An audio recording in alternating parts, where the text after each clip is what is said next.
ولا تكونن من الخاسرين صدق اللہ العظیم۔ مختصر حمد و ثنا اور درود و سلام کے بعد میرے بھائیوں دوستوں بزرگوں، اللہ کا بہت بڑا احسان ہے کہ اللہ نے ہمیں مسلمان کے گھر پیدا کیے اور ہم ایک مسلمان ہیں۔ دنیا کے اندر ہم جو بھی نیکی کا کام کرتے ہیں، ہماری سوچ یہ ہوتی ہے کہ کل قیامت والے دن اللہ ہمیں اپنے جنت کا حقدار بنا دے۔ دنیا کے اندر ہمارے سارے مشکلات، ہمارے سارے مسائل، ساری تکلیفیں، ساری پریشانیاں، ساری جدوجہد، ساری کاوشیں صرف ایک مقصد کے لیے ہوتی ہے کہ کل قیامت والے دن اللہ ہمیں اپنی جنت کا حقدار بنا۔ سردی کے موسم کے اندر صبح صبح فجر پاک ٹھنڈے پانی سے وضو کر کے مسجد کے اندر آنے کا مقصد یہی ہے اللہ ہم سے راضی ہو جائے اور کل قیامت والے دن اپنے جنت کا حقدار بنا دے۔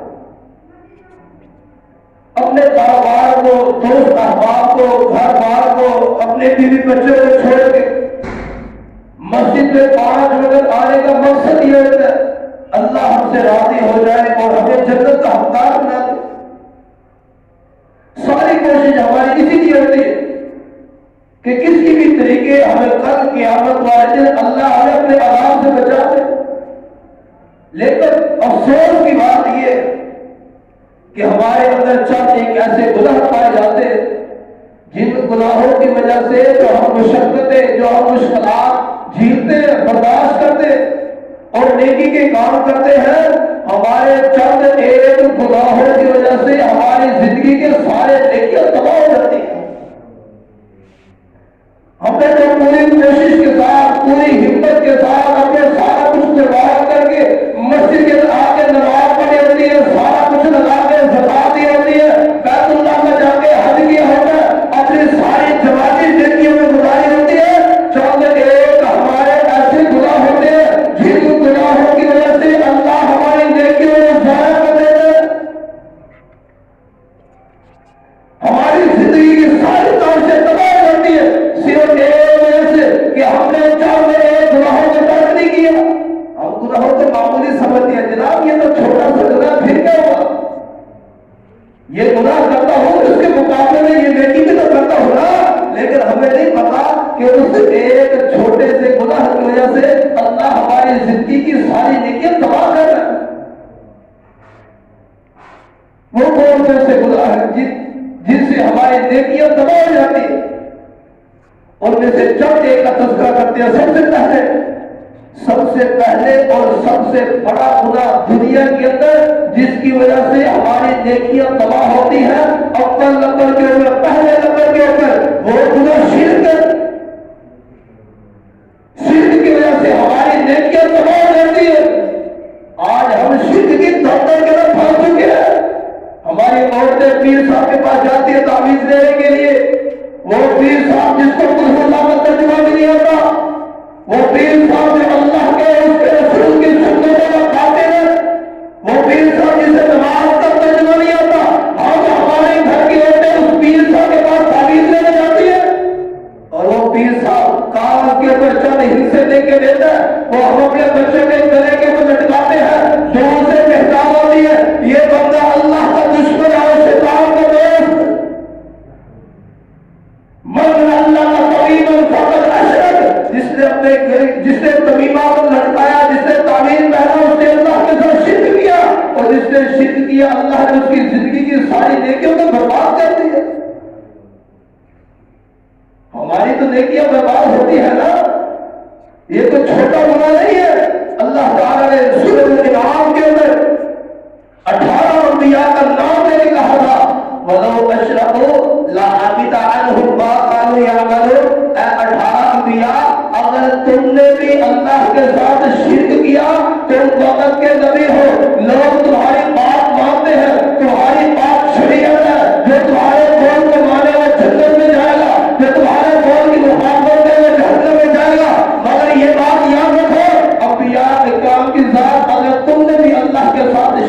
اللہ تمہارے اعمال کو بھی تباہ و برباد کر دے. 18 انبیاء کا اللہ تعالیٰ نام لے کے کہا. اس کے بعد سورۃ الزمر کے اندر اللہ تعالیٰ کیا فرماتے ہیں؟ اللہ کے پاک پیغمبر جناب محمد رسول اللہ صلی اللہ علیہ وسلم نے فرمایا لئن اشرکت لیحبطن عملک. آقا آپ کے ہاتھ سے اللہ نے جنت کا دروازہ تو کھلانا ہے نا، وہ الگ بات ہے. آپ کی شفاعت سے اللہ نے آپ کے اوپر کو جنت کا داخلہ دینا ہے نا، وہ الگ بات ہے. آپ کی شفاعت کے ساتھ اللہ نے روزے معاشرے والے حساب و کتاب کا آغاز کرنا ہے، الگ بات ہے. مگر اگر آپ نے بھی دنیا کے اندر اللہ کے ساتھ شرک کیا، اللہ تعالیٰ آپ کی بھی زندگی کی سارے اعمال کو تباہ و برباد کر دے گا. وَلَا تَكُونَنَّ مِنَ الْخَاسِرِينَ. آپ تو وقت کے نبی ہے نا، اگر آپ نے بھی شرک کیا تو اللہ آپ سے بھی خسارہ اٹھانے والے لوگوں میں شامل کر دے گا. سب سے پہلا خدا جس نے ہماری نیکیوں کو تباہ کی ہے، جس نے ہمیں خسارے کے لیے ڈالا، جس نے ہمیں تباہی کی دلدل کے لیے دھسا دیا، وہ سب سے پہلا خدا شرک ہے جس نے ہماری نیکیوں کو تباہ کیا. اللہ کے پاک پیغمبر جناب محمد رسول اللہ صلی اللہ علیہ وسلم نے سورہ توبہ کے اندر اللہ تعالیٰ نے فرمایا آقا شرک اتنا بڑا گناہ ہے، اگر کوئی آپ کے مشرک ہو، فوت ہو جائے، آپ کے پاس یہ بھی اختیار نہیں ہے تو مشرک آدمی کے لیے ہاتھ اٹھا کے اس کے مغفرت کی دعا کر دیں. مشرک آدمی کے لیے ہم مغفرت کی دعا بھی نہیں کر سکتے. دنیا کا ذلیل ترین آدمی ہے جو اللہ کے ساتھ شرک کرتا ہے. دنیا کا ظالم ترین آدمی ہے وہ جو اللہ کے ساتھ شرک کرے. دنیا میں سب سے گھٹیا ترین آدمی وہ ہے جو اللہ کے ساتھ شرک کرتا ہے. پہلے نمبر کے اوپر جو بندہ اللہ کے ساتھ شرک کرے، اللہ تعالیٰ اس کی زندگی کی ساری نیکیوں کو تباہ کر دیتے ہیں. دوسرے نمبر کے اوپر اللہ تعالیٰ قرآن پاک میں فرماتے ہیں من کان یرید الحیات الدنیا وزینتها نوفی الیہم اعمالہم. دوسرے نمبر کے اوپر وہ آدمی اللہ نے جس کی نیکیوں کو تباہ کیا ہے وہ آدمی ہے جو لوگوں کو دکھانے کے لیے نیکیاں کرتا ہے، جو لوگوں کے سامنے اپنے آپ کو چار لانے کے لیے مسجد کے لاتے ہیں.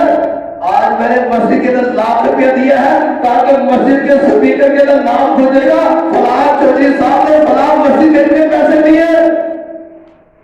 میں نے اتنے غریبوں کے اندر راشن بانٹے ہیں، لوگ کہیں گے اخبارات میں میری پٹیاں چلی، لوگوں کے سامنے میرا تذکرہ ہوگا، لوگ کہیں گے فلاں آدمی نے اتنے پیسے دیے. میں نے یہ بڑا نیکی کا کام کیا تاکہ لوگ کہیں کہ یہ بڑا صحیح آدمی ہے. ریاکاری نے ہمارا بیڑا گرک کر دیا، ہماری تنہائی کی عبادتوں کو ختم کر دیا. اسی ریاکاری نے ہماری نیکیوں کا بیڑا گرک کیا. اللہ کے پاک پیغمبر جناب محمد رسول اللہ صلی اللہ علیہ وسلم فرماتے ہیں کل قیامت کا دن ہوگا، سب سے پہلے 3 لوگوں کو جہنم کا ایندھن بنایا جائے گا، بلکہ جہنم کو ان 3 لوگوں کے ساتھ بھڑکایا جائے گا. اللہ کے پاک پیغمبر سے صحابہ کرام پوچھتے ہیں آقا وہ کون سے 3 لوگ ہیں؟ اور اللہ سے دعا کریں گے اللہ ہمیں ان 3 قسم سے کے لوگوں سے بچا کر دے. اللہ کے پاک پیغمبر فرماتے ہیں سب سے پہلا آدمی وہ ہوگا جس نے اپنی جان دین کے لیے قربان کر کے شہادت کا مرتبہ حاصل کیا ہوگا. سب سے پہلا آدمی شہید آدمی کو اللہ تعالیٰ سب سے پہلے اٹھا کے جہنم کا ایندھن بنائیں گے. اب ایک آدمی زندگی تو گیا اپنی جان بھی اللہ کے لیے قربان کر دے اور آخرت میں جہنم کا ایندھن بن جائے، ہے تو سارا یہ نہیں. اس سے بڑا بدنصیب آدمی کون ہوگا جس نے اپنی جان بھی اللہ کے نام میں قربان کی ہو مگر پھر بھی جہنم کا ایندھن بن جائے. اللہ کے پاک میں سے پوچھا گیا اللہ آقا وجہ کیا ہے؟ آقا فرماتے ہیں کل قیامت کا دن ہوگا، یہ شہید چلتا اللہ کے دربار میں آئے گا. اللہ پوچھے کہ بتا بندے تو نے دنیا کے اندر کیا؟ بندہ کہے گا اللہ ایک جان تھی جس کے ساتھ میں بڑا پیار کرتا تھا، اللہ ایک جان تھی جس کے لیے میں سارا کچھ کیا کرتا تھا. یہ جان جب تیرے دین کی باری آئی میں نے اس جان سے بھی تیرے دین کے لیے قربان کر دیا. میں نے شہادت کا مرتبہ حاصل کیا، لوگوں کو دین پہنچانے کے لیے میں نے موت کو اپنے موت کے اندر لگا دیا، اپنے سینے کے ساتھ اپنی موت کو لگا دیا.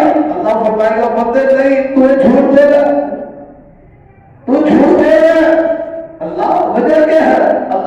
فرمائیں گے تو نے شہادت کا مرتبہ اس لیے پایا ہے، تو نے اپنی جان کو اس لیے قربان کیا ہے، تو نے موت کا جام اس لیے پیا ہے تاکہ لوگ کہیں گے یہ بڑا جاندار تھا، بڑا جنگجو تھا، بڑا پہلوان تھا، بڑی طاقت تھی، اس نے اپنی جان کو جی کے قربان کی ہے۔ تو نے شہادت کا جام اس لیے پیا ہے تاکہ لوگ تیرا تذکرہ کرے۔ جہاں دنیا کے اندر لوگوں نے تیرا تذکرہ کر دیا، تجھے میرے اعمال کا نتیجہ مل گیا، آج میرے پاس تجھے دینے کے لیے کچھ بھی نہیں ہے، آج میرے پاس تجھے دینے کے لیے کچھ بھی نہیں ہے۔ اللہ فرشتوں کو کہیں گے اس کو اٹھاؤ اور جہنم کا ایندھن بنا دو۔ اب دوسرا آدمی آئے گا، آقا فرماتے ہیں یہ دین کا عالم ہے، وقت کا قاری ہے، مصلی نبوی کا وارث ہے، ممبر رسول کا وارث ہے، لوگوں کو بات کرنے والا، لوگوں کو تبلیغ کرنے والا، خطبہ جمعہ پڑھانے والا، لوگوں کی امامت کرانے والا، لوگوں کو لمبی لمبی حدیثیں سنانے والا، لوگوں کو دین کی تبلیغ کرنے والا، نماز کی دعوت دینے والا، زکات کی ترغیب کرنے والا، لوگوں کو دین کی طرف بلانے والا، جب یہ اللہ کے دربار میں آئے گا اللہ تعالیٰ کہیں گے فرشتوں اس کو بھی اٹھا کے جہنم کا ایندھن بنا دو۔ وہ بندہ اللہ کے دربار جائے گا، اللہ پوچھے گا بتا بندے تو نے کیا کیا؟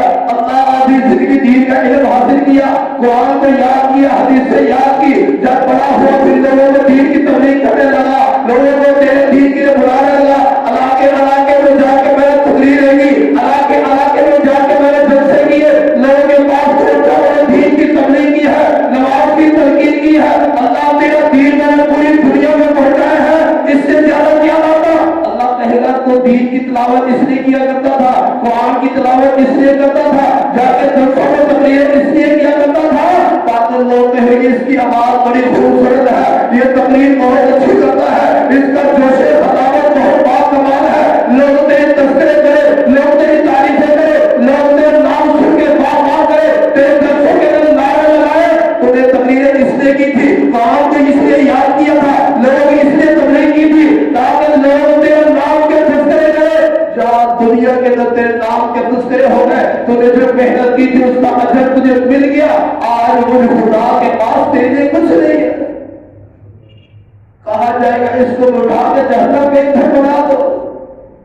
تیسرا آدمی وہ آئے گا جس نے اپنا مال اللہ کی، جس نے اپنا مال برباد کیا ہو، غریبوں کو کھلانا ہو، اپنے مال کے سارے دروازے کھولے ہوئے، جو بھی آئے گا اسے کھانا کھلائیے، لوگ آئیں گے اس کے پیسے تقسیم کریں گے، لوگ آئیں گے تو مال دیا جائے گا، مساجد کی تعمیر ہوگی سب سے پہلے، زکات کی نمبر آئے گا سب سے پہلے، سخاوت کا نمبر آئے گا سب سے پہلے، فلاحی کاموں کا نمبر آئے گا سب سے پہلے، یہ سخاوت میں سب سے آگے ہے۔ اللہ تعالیٰ اس صدقے کے بارے میں فرمائیں گے اے فرشتوں اس صدقے کو میں اٹھا کے جہنم کا ایندھن بنا دو۔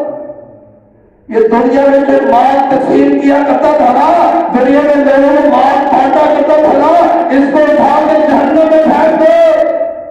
پوچھا جائے گا اللہ اس نے کیا ہے؟ بندہ آئے گا اللہ تو رزق دیا تھا نا، لوگ تو بیلنس بھرا کرتے تھے، لوگوں نے اپنی جیبوں میں پیسے رکھتے تھے، اپنے پٹوے نکال کے غریبوں کو دیتے ہی تھے، لیکن میرے پاس جو بھی آتا تھا نا وہ اس کو پیسے دیا کرتا تھا، میرے جیب کے دروازے ہمیشہ کھلے رہتے تھے، میرے گھر سے کوئی خالی نہیں جاتا تھا۔ اللہ کہہ گیا بندے تو نے سارا کچھ تقسیم کیا تھا صرف ایک مقصد کے لیے تاکہ لوگ کہیں گے بڑا سخی ہے، لوگ کہیں گے اس نے سب سے زیادہ پیسے بانٹے ہیں، لوگ کہیں گے اس نے سب سے زیادہ غریبوں کو کھانا کھلایا ہے، لوگ کہیں گے اس نے سب سے زیادہ مساجد بنائی ہے، لوگ کہیں گے اس نے سب سے زیادہ غریبوں کے ساتھ تعاون کیا ہے۔ تو نے لوگوں سے بلے بلے کروانے تھے نا، لوگوں نے تیرے نام کے تذکرے کیے، لوگوں نے تیرے نام سن کے واہ واہ کی ہے، لوگوں نے تیری تعریفیں کی ہے، جہاں تو نے جو محنت کی تھی دنیا میں اس کا نتیجہ مل گیا، آج اللہ کے پاس تیرے لیے کچھ نہیں ہے۔ یہ بہت زیادہ پیسے لگانے والا، غریبوں کو کھلانے والا، دین کا عالم، اپنی جان کو شہادت کا جام پہنانے والا، یہ تین آدمی جہنم کا ایندھن بن رہے ہیں۔ وجہ صرف یہ ہے، عقیدہ یہ تھا، نظریہ یہ تھی، سوچ یہ تھی کہ لوگ میری عزت کریں، مجھے اللہ سے کچھ نہیں چاہیے۔ جب آباد کے اندر ریاکاری آئی ہے، اللہ نے زندگی کی بڑی بڑی نیکیاں بھی تباہ و برباد کر دی۔ اللہ کے پاک پیغمبر جناب محمد رسول اللہ صلی اللہ علیہ وسلم کے اللہ کے پاک پیغمبر فرماتے ہیں ایک آدمی آئے گا کل قیامت والے دن، اس نے دنیا کے اندر بڑی نیکیاں کی ہوگی، اللہ تعالیٰ کہے گا بندے تو نے نیکیاں کیوں کی ہے؟ بندہ کہے گا اللہ تجھے راضی کرنے کے لیے۔ اللہ فرمائے گا نہیں تو نیکیاں اس لیے کیا کرتا تھا تاکہ لوگ تیرے تذکرے کرے، جا تو دنیا کے اندر لوگوں کے لیے اپنے تذکرے کرانے کے لیے نیکیاں کی تھی، جا آج میں تجھے قیامت والے دن رسوا اور ذلیل کر دیے۔ اسی حدیث کے اندر اللہ کے پاک پیغمبر فرماتے ہیں جو آدمی نیکیاں اس لیے کرے کہ لوگ کہیں گے بڑا نمازی ہے، لوگوں کے لیے عزت بن جائے، لوگوں کے لیے مقام بن جائے، اللہ تعالیٰ اس کے عیب کو، اس کے نقائص کو، اس کے گناہوں کو کھول کے لوگوں کے اندر عیاں کر دیتے ہیں۔ اس نے بڑی محنت کی ہے، آگے لمبے لمبے قیام کرتا ہے، سجدے کے اندر رو رو کے دعائیں کرتا ہے تاکہ لوگ کہیں گے لوگوں کو دکھاتا ہے تاکہ لوگ عزت کرے، لوگ احترام کرے، مجھ سے آگے دعائیں کروائے، مگر اس کے اندر اخلاص نہیں تھا، اللہ کی رضا نہیں تھی، اللہ تعالیٰ نے اس کے گناہوں کو لوگوں کے عیاں کر دیے۔ اللہ تعالیٰ قرآن پاک میں ارشاد فرماتے ہیں فَوَيْلٌ لِّلْمُصَلِّينَ الَّذِينَ هُمْ عَنْ صَلَاتِهِمْ سَاهُونَ الَّذِينَ هُمْ يُرَاءُونَ۔ جہنم اللہ نے بنائی ہے، جہنم کے لیے ایک وادی بیر نامی وادی ہے جس کا نام ہی اللہ نے بیر رکھا ہے، یہ وہ وادی ہے جس سے جہنم خود پناہ کرتی ہے۔ اس کے اندر جائے گا تو وہ لوگ جو دنیا کے اندر نیکیاں کرتے تھے لوگوں کو دکھانے کے لیے، نماز پڑھی ہے لوگوں کے لیے، روزہ رکھا ہے لوگوں کے لیے، حج کی ہے لوگوں کے لیے۔ پہلا نمبر وہ جو شرک کرتے ہیں، مشرک آدمی کی اللہ نے زندگی کی ساری نیکیاں تباہ کرتی ہے۔ دوسرے نمبر کے اوپر اللہ تعالیٰ فرماتے ہیں جو ریاکار ہے، لوگوں کو دکھانے والا، لوگوں کو دکھا کے نیکیاں کرنے والا، اللہ تعالیٰ نے ایسے آدمی کی بھی ساری نیکیاں تباہ و برباد کر دی۔ تیسرے نمبر کے اوپر اللہ تعالیٰ قرآن پاک میں فرماتے ان الذین یأکلون اموال الیتامی ظلما انما یأکلون فی بطونہم نارا وسیصلون سعیرا۔ جس نے یتیموں کا مال ظلم پر کھینچ کے اپنے پیٹ میں ڈال دیا، لوگوں کا مال ہے خود قبضہ کیا ہوا، لوگوں کی زمین ہے خود قبضہ کیا ہوا، لوگوں کا پلاٹ ہے خود قبضہ کیا ہوا، لوگوں کی دولت ہے خود قبضہ کیا ہوا، لوگوں کے مال کے پر قبضہ کرنے والا، اللہ تعالیٰ فرماتے ہیں اس آدمی نے اپنے مال پیٹ کے اندر مار نہیں ڈالا بلکہ اللہ نے اس کے پیٹ کو جہنم کی آگ سے پھاڑ دیا۔ ہم کیا سمجھتے ہیں ہم نے غریبوں کا مال اپنے پیٹ میں ڈال کے ہم نے بڑا مال کام کیا، تو نے یتیموں کا مال نہیں ڈالا، تو نے اپنے پیٹ میں روٹی اور سالن نہیں ڈالی بلکہ تو نے اپنے پیٹ کو جہنم کی آگ سے بھرا ہوا۔ یتیموں کا مال کمانے والا، حرام کمائی کھانے والا، اللہ تعالیٰ نے حرام کمائی کھانے والے کی زندگی کی ساری نیکیاں تباہ کر دی ہے۔ ایک آدمی بڑے پیسے لگا کے حج بیت اللہ کے لیے جاتے، حدیث پاک کے اندر روز دعا کرتے یا ربی یا ربی یا ربی، اللہ فرماتے ہیں فرشتوں کو بھیجا جاتا ہے، اس کو کہا جائے مشرب الحرام والملبس الحرام والمطعم الحرام، تو نے جو کھایا وہ حرام کا، جو پیا وہ حرام کا، جو پہنا وہ حرام کا، جو پیسے لگا کے آیا وہ حرام کے، اللہ تیری دعا کو کیسے قبول کرے، اللہ تیرے گناہوں کو کیسے معاف کرے۔ حرام کے پیسے لگا کے حج بیت اللہ کرنے والے کی اللہ حج بھی قبول نہیں کرتا۔ جس نے اپنے پیٹ کے اندر حرام کا مال کمایا ہے، حرام کا پیسہ اپنے پیٹ میں ڈالا ہے، اللہ اس کی زندگی کی کوئی نیکی قبول نہیں کرتا، چاہے وہ بڑے بڑے مدارس بنا لے، چاہے بڑے بڑے مساجد بنا لے، چاہے مسجد کے اندر سارا انتظام کر دے، مگر اس کا پیسہ حرام ہے، اللہ اس کی ایک اٹھنی بھی قبول نہیں کرے گا۔ چوتھے نمبر کے اوپر جوئے نے آج ہمارا بیڑا غرق کر کے رکھ دی ہے۔ اللہ تعالیٰ قرآن پاک میں فرماتے ہیں یا ایھا الذین آمنوا انما الخمر والمیسر والانصاب والازلام رجس من عمل الشیطان فاجتنبوہ لعلکم تفلحون۔ اللہ فرماتے ہیں لوگوں جوئے سے کرنے وجہ کیا ہے؟